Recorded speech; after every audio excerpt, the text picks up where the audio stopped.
What's going on, everyone? My name's Alex. That's Eileen, and you're watching Straight to Chicane podcast. And today we're going to be talking about the Belgium GP. Among many things. Among many things. We were down for 4 weeks for the summer break. Yes. Lots of things happened. Yes. Welcome back. Yeah. So we want to thank all of our subscribers. Thanks for joining us today. Yes. If you haven't yet, please hit that like, hit that subscribe button, check out what we're about. It's always a good time here in Formula One. And now we got a back-to-back race. Back to back. Yeah, we got 9 races in 12 weeks, which is pretty sweet. Yeah. So yeah, let's get started on this whole summer break, everything that we've been missed, because not everybody here that watches us is a fully diehard fan like we are. Mm-hmm. So but there are some new people out there that are joining the community. Mm-hmm. Probably more information than what we have. Yeah, so to just kind of keep everybody informed, what happened over the 4 weeks of the summer break. First day, it was... Literally day one. I think it was the day after the last race. Here in America, we woke up at, 7 o'clock in the morning to a website and news that Fernando Alonso was part of Aston Martin. Yeah. And so this all triggered because of Sebastian Vettel's announcement to retirement, which happened at the last race, into that last race. So, yeah. So. And we were like kind of calling it. Like, we're like, okay. We were. Excuse our dog. He'd like to join in on the conversation. He always likes to join in. No, we kind of called it. We were like, okay, this is exciting. We want to see Oscar Piastri come into Formula One. So the only way that it's going to happen is if Alonso moves to Aston. And then he does. So then we're like, oh my God, announce Oscar. And I think the whole F1 community was doing the same thing. We are all prepared for this. Well, unbeknownst to Oscar, Alpine announced him, and he never confirmed that he was going to be signing on with them. I know. It's crazy. Kind of unusual. And then Alpine found out on social media that he wasn't taking the promotion or the seat, but he's in contract. So Oscar Piastri is the junior driver or the reserve driver for Alpine, and he was slated to be the next Alpine driver, essentially. Whenever that was, and in theory, Alpine thinking it was going to be another year because they wanted to sign Alonso for 1 more year deal. Yeah, and all like behind the scenes too, they were working on a special edition car for Alonso that they were going to launch, I think in Suzuka. And now he's like, see ya. Yeah, probably not going to get it. You're right about that. Yeah, so he wanted a multi-year deal and a bunch of other things that none of us really even know about. There was questions asked at this week's supposedly everybody at Alpine conference meeting that he didn't even want to answer. He wanted to keep it private on all the things that he negotiated that he got for his contract. Interesting. Yeah. Well, I mean, supposedly he told everybody at Alpine except for Otmar, so everyone knew about it. Is according to Alonso's story. Otmar's not very happy with either Alonso or Oscar at this point. So there's been a lot of things that have been said, potential going to court with Oscar, all sorts of stuff. So they go to court pretty much Monday morning following this the Belgium race, and they're going to decide whether or not their contract is going to be upheld, or if the other contract that Oscar just signed is going to. We don't even know if he signed anything. No, they did. They admitted to McLaren said yes, we offered him a contract. So there is 2 contracts that are in. Wow. Well, McLaren. Yeah. So now that we know that with McLaren, another big news is that they are no longer going to keep Daniel Ricciardo. Yeah. So Daniel got bought out of his contract. And he got bought out for $21 million? That's the rumor. Nothing's been confirmed. So who knows really what it is, Yeah. But irregardless, I think it's, it's sad to see Daniel go. I think that he just never... I also think he didn't get the support that he felt and just never felt really, engaged with the team. feel like Lando's always definitely been the number one that they've, focused on. But I don't know. Seemed a little kind of shady, kind of crappy. I just think he just wasn't getting any better with the car. Things weren't working out that great, and McLaren's got a lot of sponsors and a lot of people that are on the exec board. And Zach's got to appease a lot of people higher up than probably even him because he's just managing everything. Yeah. And, they want to bring the new blood. And honestly, McLaren hasn't even announced anything yet on who their next driver is. And this has been a rumor for weeks. So this going into this race weekend was the announcement made by McLaren and Daniel Ricciardo. Was it ever? That's that right? You're right, but it was never Oscar Piastri was in the mix. It was always like we got IndyCar drivers that are really good. Yeah, I mean, I don't know. That, some other drivers that are already McLaren drivers until we started hearing about this contract, which was a bombshell. As soon as Alonso moved to Aston, Oscar denied the seat at Alpine. Immediately. That's when the rumors started. Within hours. And then it was 3 weeks solid of just drama about people speculating what's happening with McLaren. Yeah. Till we went into this race weekend and got the confirmation that they were parting ways with Daniel. Right. So now it's like, yeah, it's confirmed. And even in Lando's interview, they were like, yeah, so you and Oscar, are you guys going to be good teammates next year? And he was like, oh, it's been confirmed. And they were like, wait. And he's like, no, I don't know anything. So. Well, yeah. I mean. I don't know. I don't know how I feel about it, but, I think Daniel deserves to still be in F1. But I feel like he's kind of on the fence if he's even going to, sign a contract, which it sounds like every team that has an open seat has reached out to him. Probably just about every team. And he'll definitely probably be racing. It's just whether or not he wants to work for that particular team. Because, there could be a Williams spot. There could be a Haas spot. There could be an Alpine spot. Well, there's 6 open seats left. There's even talk of Gasly. We keep talking about all this. I mean, the silly season that has started is really crazy, even though. So you're saying that they confirmed who? Confirmed McLaren. I can show you the conference. Because I'm still hearing that Gasly is in the running for McLaren. For McLaren, I don't know about that. I heard he's going to Alpine. Alpine.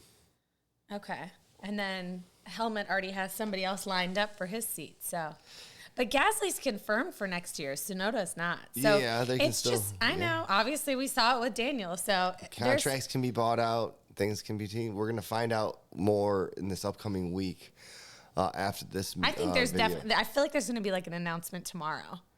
There will be probably an announcement tomorrow evening at some point. So because we really didn't it was really chaotic right to start off, and then it was just kind of rumors, but nothing else has been confirmed. So I think this might have been the drop that's kind of triggers everything else, because this is the moving parts. Daniel's now open, so we also heard, why am I blanking on his name?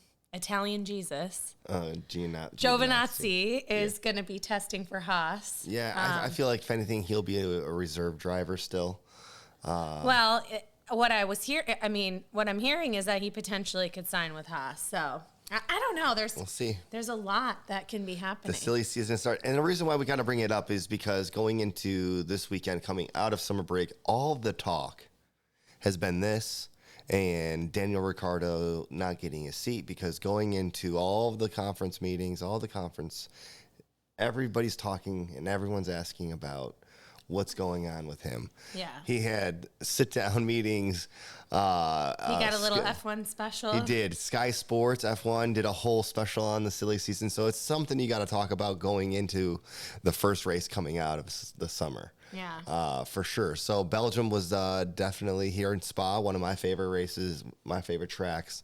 One is because it is long, it's technical, it has a little bit of everything. Has El Rouge or La Rouge. Eau Rouge. Which is a very technical turn. How they've made it a little bit safer, which is good to see, because people have died and gotten seriously hurt coming out of that part of the track. So coming into the weekend, We saw a little bit of rain, and we didn't want rain because last year we all have We're little traumatized. We're like PTSD for sure. We're triggered by the rain in Spa. Yeah, now, okay? and we've had a lot of rain that's just we don't need so much. Yeah. Which it was looking like it was going to rain on Sunday, so everyone was like, "Oh my God, here we go again." Yeah. So it wasn't. We got lucky. So there was a little bit of dampness on Friday for practices. Not too bad. They were able still to run with some slicks. Yeah, they just didn't get a whole. They've had wets on. They had intermediates. They kind of played with all the tires. But we didn't really see anything until Saturday. And Saturday it was much cooler.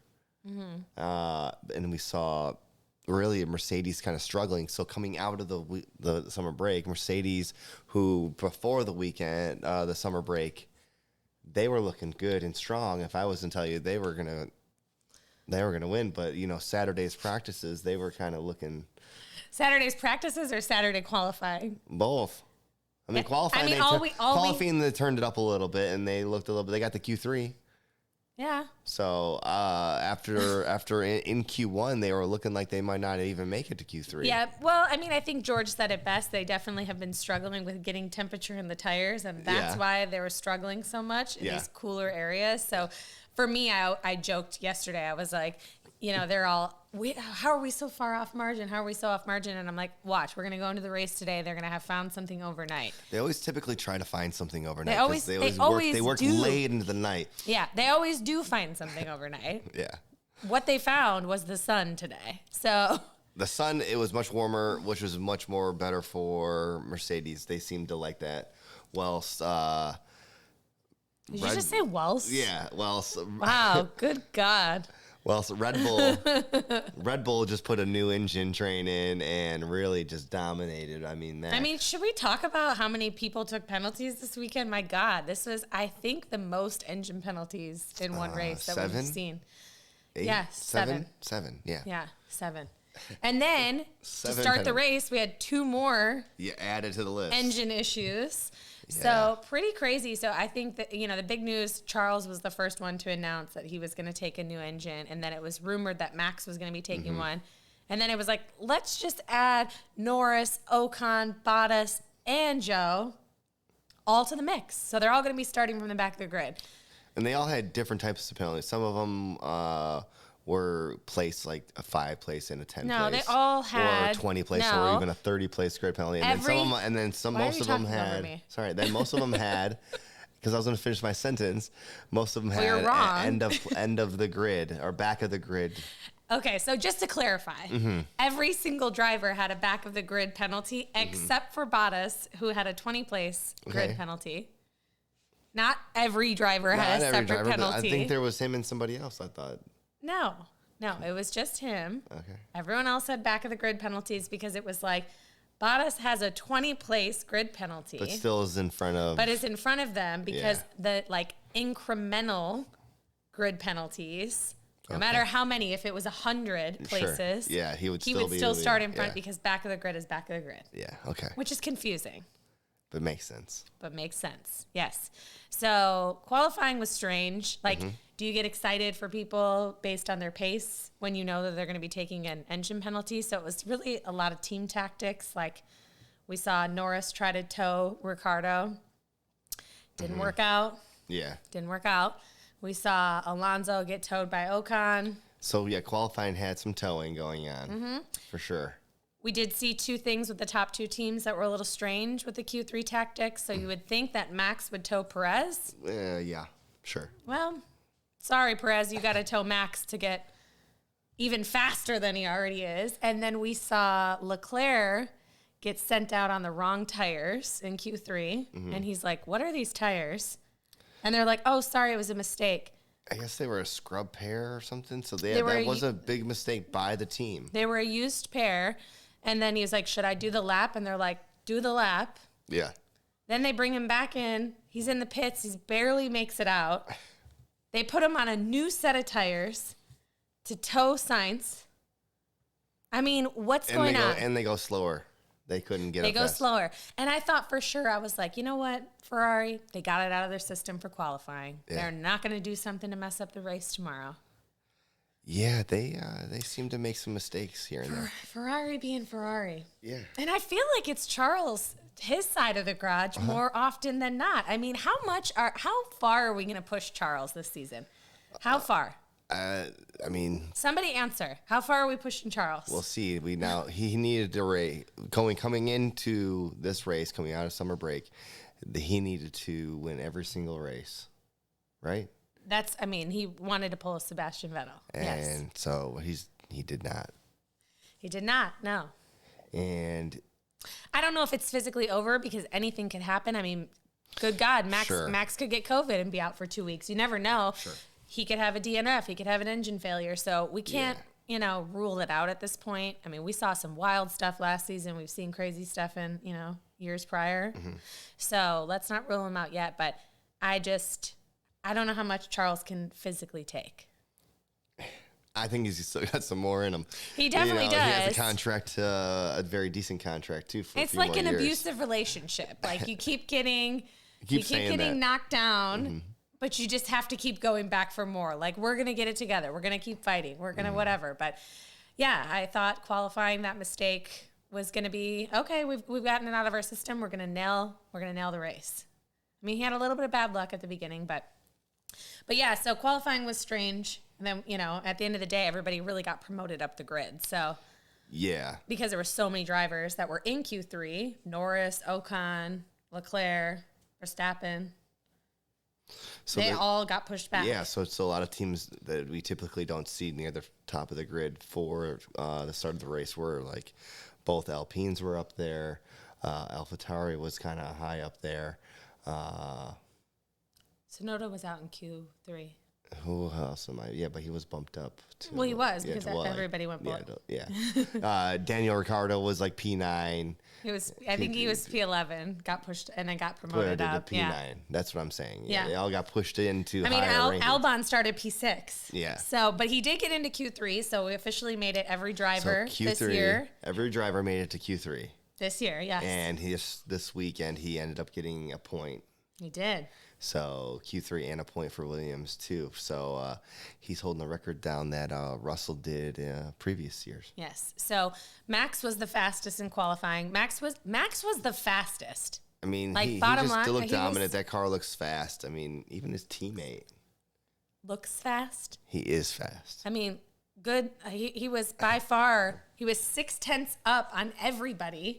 He did one lap in Q3, didn't even come out, went into the pits and watched himself take pole position from the garage. For me, you're right. Mm-hmm. For me, the qualifying was summed up like this. Lewis Hamilton asked how far he was off. And his Bono goes 1.8. Yeah, I know. And so like 1.8 seconds slower than Max. I'm not laughing. I mean, I am, but it's just crazy to me. But he was still 0.6 up on Carlos, and he was like 0.8 up on Perez.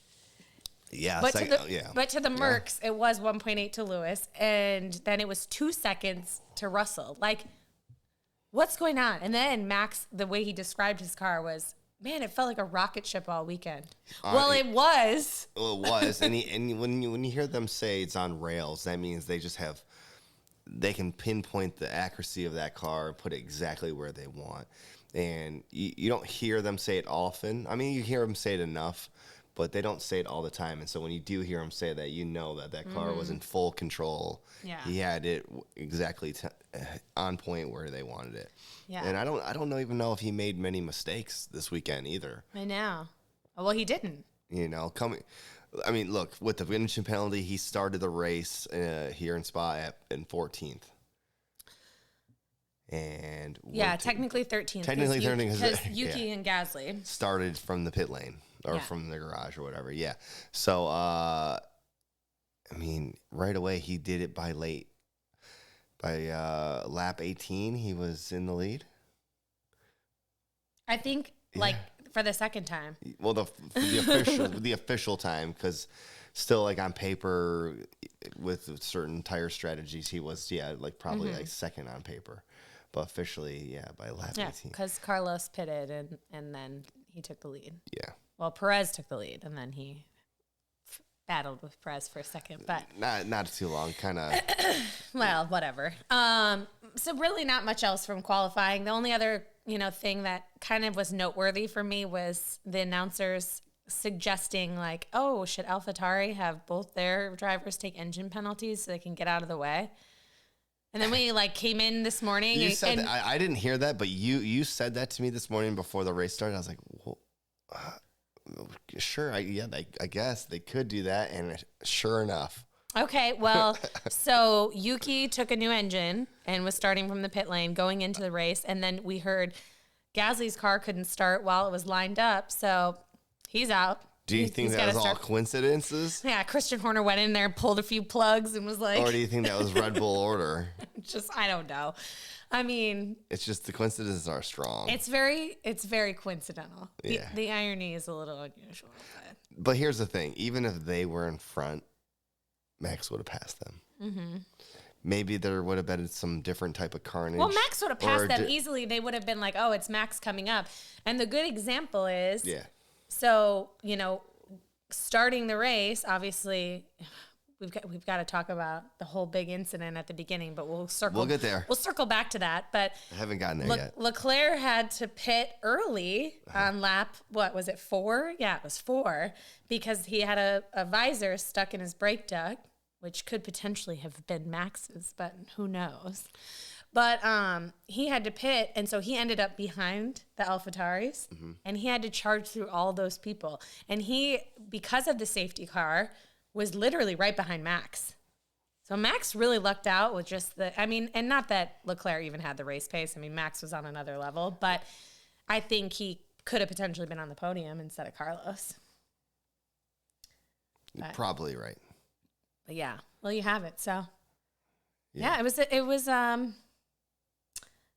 was a boring race. Let's talk about it. Yeah. So going up to the race, we kind of put our predictions out like what we usually do. Mm-hmm. And I thought, man, this is the weekend that Lewis and Mercedes here, they figured it out. They figured it out overnight. They turned the sun on, and they're going to have a much better race. They turned the sun on. Yeah. So the start of the race, we see Checo kind of line up in a weird angle. He was doing a Max. Yeah, but a little bit more extreme, I think, than Max, and then did not have the greatest start. Kind of came off the line it was really unusual. I'm like... And then kind of just immediately was... I don't know why he just didn't take the racing line straight, like why he wanted to be aggressive to cut over and cover off. I guess he was more worried about Alonso, He was more worried about Alonso, it seemed like. But, the outside line seemed to be the better racing line in that, going into turn 1. But yeah, very unusual. He got swallowed up quickly. He ended up behind both the Mercedes. And then, we go into, what was it, turn 5? Turn 2? Turn 4 or 5. And Lewis got a really good start. You're right. And he was looking good, but he did not give enough room to Alonso. And Alonso is not the kind of guy to really give up. I knew. Especially anymore. I knew with those two lining up next to each other, there was going to be something bad happening. Because Alonso, he just doesn't like Lewis. I mean, I think it's pretty adamant. It seems that way. But they're both... Alonso's an aggressive driver. Lewis is aggressive when he needs to be, and they're both not going to back down. So it was kind of like flashbacks to Monza last year with Max and Lewis, with one of the cars in the air. But no, Lewis got a good start. Alonso got a good start though too, and he was in front of Lewis, right? And then basically they're coming down. He got a good slipstream. He ended up overtaking him on the outside, but he squeezed him so tight, like. Alonso was full, wheel outside the line on the curb. He was on the curb, and he was in control and wasn't, washing out or overturning or oversteering, as they say. He was holding his line, and Lewis just kind of came in and tried to take over the racing line, but was not far enough ahead. Mm-hmm. And I do think, because when you look at the onboards, I mean... I think Lewis probably would have known where the placement of the car would have ended up being, but he definitely was in his blind spot based on the mirrors. Yeah. And that's what Lewis said in his post-race. I mean, the whole car, everywhere's a blind spot. You can't see. Those mirrors are this big. You can only turn your head, this thing, looking out of a visor slit this big, you know? So, yeah, there's a lot of blind spots. So I imagine. Yeah. But anyway, so Lewis ended up in the air and came back down. They slammed pretty hard down. Slammed pretty hard. His sensor went off, and I know he's got a warning from the FIA for not going to the medical center because of like the sensor that went off in his car. So crazy. He's kept going. Alonso kept going. Alonso was in front. Then Lewis overtook him again too, right after that. Yeah. And then it was like Bono was like, "Stop the car! Stop the car! Stop the car!" And then immediately there was an issue. So we didn't see the replay for like basically for a whole nother lap. And then we got racing again. And then we had another incident. So Latifi, our boy Latifi. Yeah. Hit the grass or the gravel. I don't remember. Lost control. Yeah, it goes sideways, goes across the track, and keeps his foot on the gas instead of trying to brake to slow down. It kind of goes across the track, which then causes Valtteri Bottas to go wide to try to miss him. But he was on the grass. And on the gravel. And by the time he went by, he got hit in the back, the rear end, and went sideways. And he ended up stopping in the gravel and beached his car. Yeah. So he wasn't even able to continue. So by lap 1, or that was lap 4? I think that was lap 4. We were already down 2 very skilled drivers. Yeah. Valtteri's birthday, the birthday curse. It's like every time somebody has a birthday on race weekend. I pretty much said, so Valtteri heard that they always fly together to these races. I don't know if they even did that to this race or not, nor do I necessarily care, but I just found it funny to say, like, Valtteri heard that Lewis is done for the day and he's ready to go. So Valtteri had to make some moves to end the race, too, so they could both get out early. And celebrate his birthday. Yeah. So, happy birthday to Valtteri. Yeah, sorry that the race was not so great. Yes. So, that was the first few things we saw. That's when we saw Charles pit because he was having a brake issue. Mm-hmm. And he got, cheap pit stop under the safety car. Yeah. Came out. He was one of the only ones to start on softs within the top 10 or top 12 or something like that. And so, yeah, him stopping early with the yellow flag, he got what I thought was lucky, but he was really not so lucky. He kind of got put back behind a couple cars. He was in last place. Yeah. Well, Latifi was in last place because he had to pit because his whole nose needed to get replaced. Whole front end. So, whatever. We got racing again. Mm-hmm. Max, I think, was P7 at that point. So, and then Charles was P17. And so he had to fight all the way back through. Yeah. And, yeah, crazy. So, we didn't really see a whole lot of action. It was pretty basic. Honestly, it was pretty boring. Like once Max took over the lead, like officially, after lap 18, he was gone. I mean, it was just within the first lap after he took over, he was almost 2 seconds. It was like 1.7. However, yeah, I don't know. He was fast. It was crazy. I said in 5 minutes, like once we got restarted racing, I was like, okay, I'm giving him 5 minutes until he's winning the race. Yeah, and it was probably right around. It was like 8 minutes, I'll say. But we did see Carlos go into the pits or whatever. But yeah, he was clearing cars like. Sure. Easily clearing cars. So yeah, and this track is easy to pass. It's one of the longest tracks there is. It's almost a 2-minute track. 150s or something like that is the times. So there's lots of areas to make mistakes and gain time or lose time. And yeah, he was just on it. And we didn't. The main coverage didn't really show his. Once he got to the front, they didn't really show him. It was mostly a lot of the midfield stuff that was happening. The Albon train? Yes. It was one of the longest trains I've seen in Formula One, especially in the most recent years, because now that these cars this season can stay within a second and actually stay there for a little bit without getting overheated or too much tire drag. But that was an issue this weekend, was lots of tire drag. Mm-hmm. And they were really, truly worried about it. Some teams played it correct, and Ferrari typically did not play it so great. They got to figure out what's going on. I don't know if it's their... I the strategic team, the strategy team, or I don't something. know. I don't know if it's like at this point they've made so many mistakes that they're just, when you overanalyze something or you work. We have Plan G, and we're not doing Plan G. You worry about Plan G was actually McLaren today. Oh yeah, that's right. But no, I feel like when you think about something or you stress about something, like you end up making those mistakes or it ends up happening to you because you're so like laser focused on it. I can't do this. Yeah. Maybe that's how Ferrari is. Like they're so worried, am I going to make the wrong call, that they just don't trust their instincts. I feel like a good example is as a driver, and I know I'm not a driver, but I would expect my engineer to just tell me wholeheartedly what I should be doing. Sure. And trust them. So Leclerc's engineer today, how many times was he like, question? Do you like hard tires? What kind of tires would you like? Question? Can you go 5 more laps? Question? Yeah. Do you want a box? Question?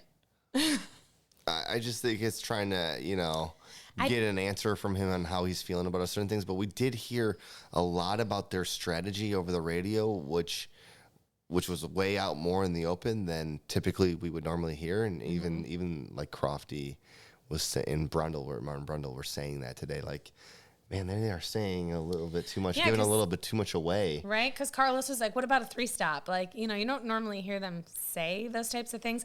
But Mattia, when he got interviewed at the end, they asked him about, like, I think the Charles, ones. And they were like, we're just trying to have a little more transparency or communication with our drivers or allow them to make the decision. Well, yeah, which, What I need Charles to do is to tell them no. Like, nope, or this is what I want. Like, I don't understand why they boxed him for fastest lap. I was like, what? 2 laps before the end. I was like, what's happening? No, it was like literally the last lap. No, it was the second to last lap, so he had one chance to do it. Mm-hmm. They bring him in, and they bring him out in front, and he's behind Alonso. Well, way closer. That was a way close. I don't know. It was too close. It was too close for comfort. Yeah. Charles on the radio says, I don't think it's a good idea. I wouldn't risk it. Mm-hmm. But he then said, but if that's what you think, and then there was silence, and then, okay, box. Box. I feel like Carlos was a few races ago, like, no, I'm not boxing, I'm racing. He should have just stayed out. Because now he didn't get the fastest lap, and he lost more points because I think he was probably pissed at the end of the race because of the situation. Was speeding in the pit lane and got a 5-second penalty. And he didn't get the fastest lap, which I know you just said, but like he was off by like 0.6. 0.6. So and I don't know if he was able to really go full out or not. No, he had to defend. We didn't get to see the coverage. They put it in a small corner, and then they never went to it. It was because Max was so far ahead. They just covered him. Max was out of the car, and I'm like, did he get the fastest lap or what's going on? And then they announced he did not. Oh, he did not get the fastest lap. But that's because he had to defend against Alonso and then re-overtake him for the position.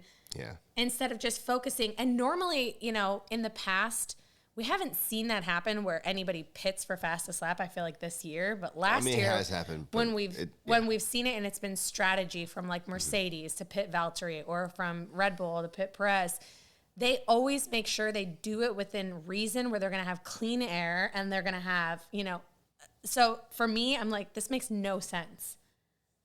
But here, just another example. How far are we going to push Charles? He was angry, and then he got a 5-second penalty, like you just said as well, for speeding in the pit lane. And I was like, oh, he got it well doing that. But apparently he did it. It was at the end of the race when he was coming back in. He was like, so, yeah. He's like, I want to get out of here. He probably was. I'm ready to go. Get me out of here. Yeah. So. It's too bad. And, so Ferrari didn't really look as good as they thought they were going to look. They didn't look as fast because even George was catching Carlos. Carlos was lucky. Yeah, he's lucky that George made that big mistake on that lap. Yeah, so the whole last, 7-8 laps, George was on track to make the pass. and catch up to him and probably take the podium. However, it was like 5 laps to go. George made a mistake. Which we didn't see. It wasn't Which was on camera. We didn't see it. We just kind of heard about it after. That was made him lose 7/10 in 1 lap. And so that kind of took him back out. And in order to get back, there was just not enough time. And he probably damaged the tires just a little bit on whatever happened, which we didn't get to see. We didn't get to see. But I think that was around the same time that the announcers were like, Ferrari, I bet they expected that they were going to be a little bit behind Red Bull based on pace this weekend, but they didn't think that they were going to have a Williams catching them. and I literally was like, wait, is Alex Albon like catching Carlos? Oh, no. And then I think it was Crofty or Martin was like, no, McLaren. I mean, Mercedes. Oh, my God. Yeah. I'm like, what's happening right now? They probably got a little tongue-tied. I'm sure it happens from time to time when you're a professional commentator. I'm sure, but it was pretty funny. I think it's because they were thinking about Williams with George on the podium last year at Spa and having the weekend. But yeah, it was. George had a good race. I mean, he was just there doing his thing. So good for him. Yeah, everything was kind of spaced out in the front there. There was not a whole. There was a lot of time in between the top 4 to. Yeah, again, it was kind of a boring race at the front once everything kind of panned out. Like, if you're a super Max fan, you're a big Max fan, probably one of the best races. He did a masterclass, as they say. He did have a really good race. However, he didn't have much. So I like a little bit of drama. I like a little bit of back and forth between teams. I want to see 3 teams, 4 teams at the front there fighting all the time. I don't think anybody wants to just see one team just kind of pulling away with it, and that's kind of how it's happening right now. And it is what it is. I mean, I'm okay with that. I just want to see some action. Like, I think at this point, Red Bull's got it in the bag. It's definitely their championship to lose. It's definitely Max's championship to lose. Yeah. I would be surprised if we saw them not take both the Constructors and Drivers' Championships. Very surprised. I would like to see, like, the top 3, like, really battling it out, top 4. Like, it's just more exciting when it's that way. Like Silverstone. Yeah. Like that was so fun. That was one of the best races in a long time. Yeah, definitely one of the top ones of the year for sure. Yeah. I mean, I think we had the Albon train, we had the Lewis Alonso accident, a little bit of drama. Mm-hmm. Sounds like they're not going to be talking for a second, so I guarantee they'll be in media together. Going into They'll next put them in a room weekend. together. That's usually what F1 is really good for, is drama stuff. Like, there's drama. Let's talk about it. Yeah, let's get it going. And they're already blowing it up in the media, like both of their quotes, how they're not going to talk, how Alonso thinks that Lewis isn't the greatest driver. Toto had something to say. Well, Lewis has, started at the front for many years, so no surprise he has 7 world championships. But, so drama. So we'll see them, in the press conference together. But driver of the day was Max.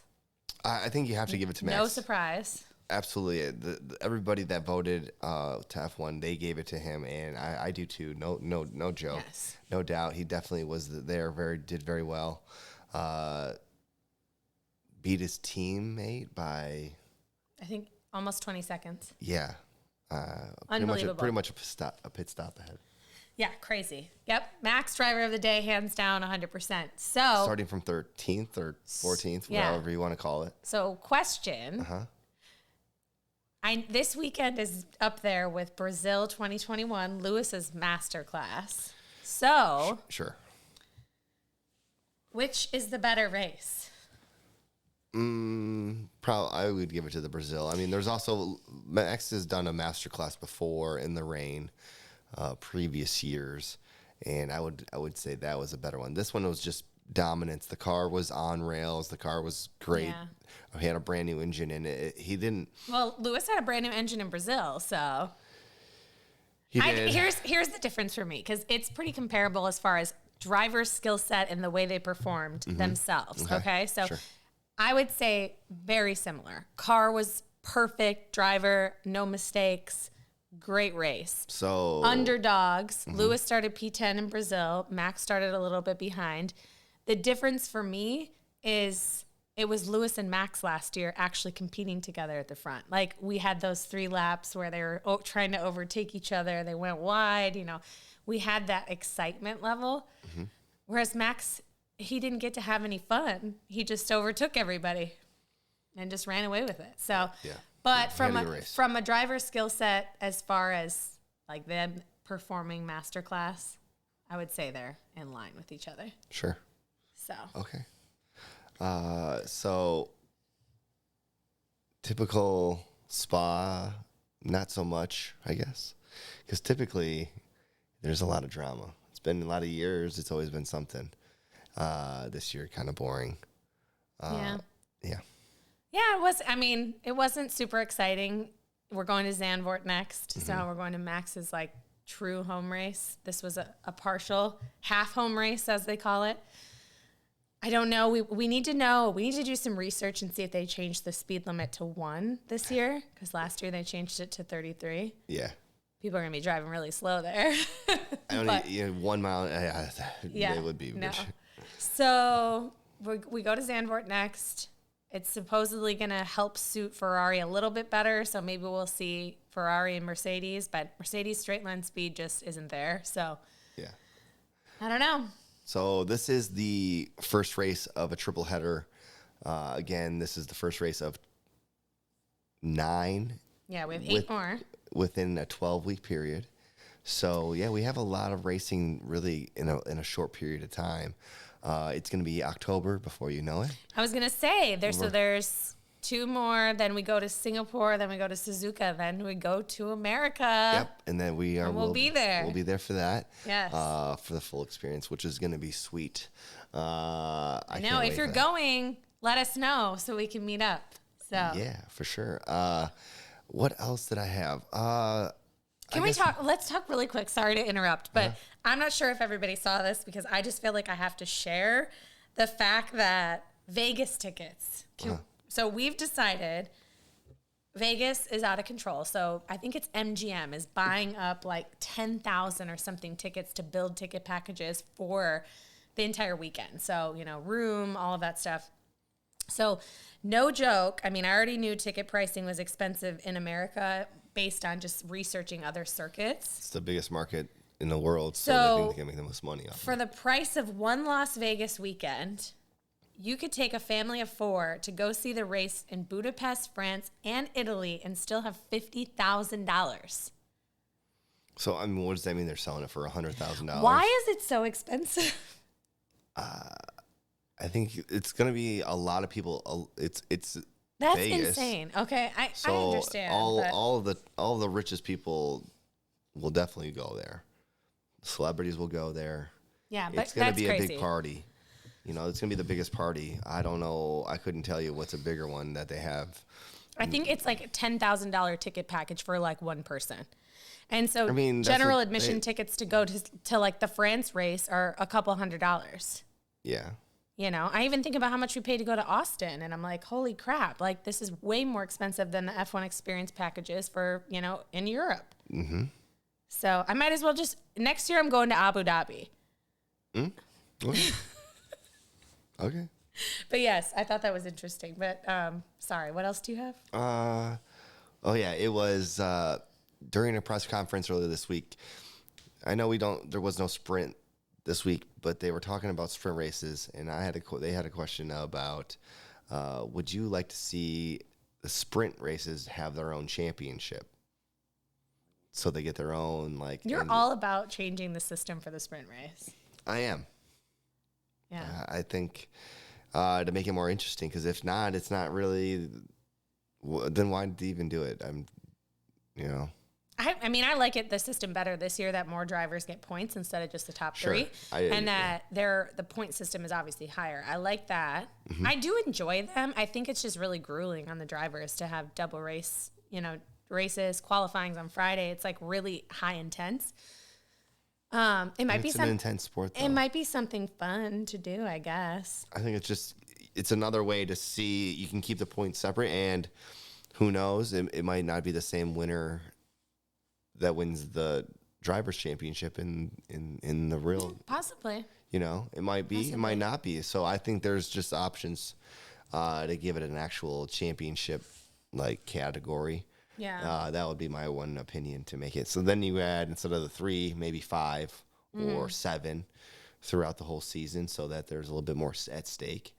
And then I heard they don't get to pick a tire, that Pirelli or the tire manufacturer for the race or the sprint, they pick a tire for them, and they have to roll on whatever tire they pick for that race. Okay. Whether it's a hard or medium or soft or, a C1, C2, whatever it is, right? Mm-hmm. They just don't get to pick, and they just got to go racing on it. I mean, whatever. You have no care. Roll the dice, I guess. I don't know. I mean, so next year there's going to be 24 races. To add more sprint races just seems like, I mean, at what point is too much? When is it enough? Well, yeah, like we have to think like these athletes, like we can't just like, there's a lot mentally, physically that goes into it. So, well, they're being paid millions of dollars, and professional baseball players are playing over 100 and some odd 20, 30, 130 games. Professional baseball players, we're comparing them to F1 drivers. They're athletes. They are, but okay. To each their own, I'm sure, but not a true comparison. So no, I understand, and I agree 100%. Yeah. I'm just saying, that's why I'm saying, based on 24 real GPs, 7 sprint races. Well, that's a pretty good, breakdown, but I'm probably wrong. Yeah. Okay. Well, we'll see what happens. Yeah. We have one more this year. One more. We'll see how it goes in Brazil, and then we'll see what happens next year. So. Yep. I think they were hoping for a little bit better turnout. I mean, if the way things are going right now, Red Bull is definitely going to be running away with it, and it'll be an early championship winning season for them. Yeah, well, I mean, I'm excited to hear about the open seats. I can't wait to see what transpires. I'm hoping that, we hear some more confirmations in the next couple of days or going into the next race weekend. Yeah. So we can spark some discussion. Yeah, so, we are starting a new race week. We have Zandvoort, right? Zandvoort. The Netherlands. The Netherlands. The banking. Which is a pretty cool course, pretty cool track. Lots of orange smoke. Be prepared. It is going to be an orange army for sure. Yeah, if you're not a Max Verstappen fan, might be one to sit out. I'm just kidding. No, it's going to be a good one. However, hopefully Ferrari and Mercedes have a better car coming into this track, because it should benefit those cars more than it should a Red Bull. Hopefully. I mean, supposedly. Although we hear that a lot, too. We heard that last year, too, and it was like, this is a Mercedes track, this is a Red Bull track. And it ended up being opposite, so we'll see. Max dominated that race last year. Yes. Yeah, so anything else then? No. Predictions? Who's going to win? Next week? Max. I know. I've said Max like every weekend. I did pick a Red Bull 1-2 today. Yeah. I want to say if Hamilton would have finished the race, I probably would have had my top 5 100% correct. Yeah, but I was a little off. I wanted Hamilton to win. He was out. But you had everything else right. Yeah, well. So, but that's okay. But yeah, I'm feeling like Max is going to have that home crowd energy.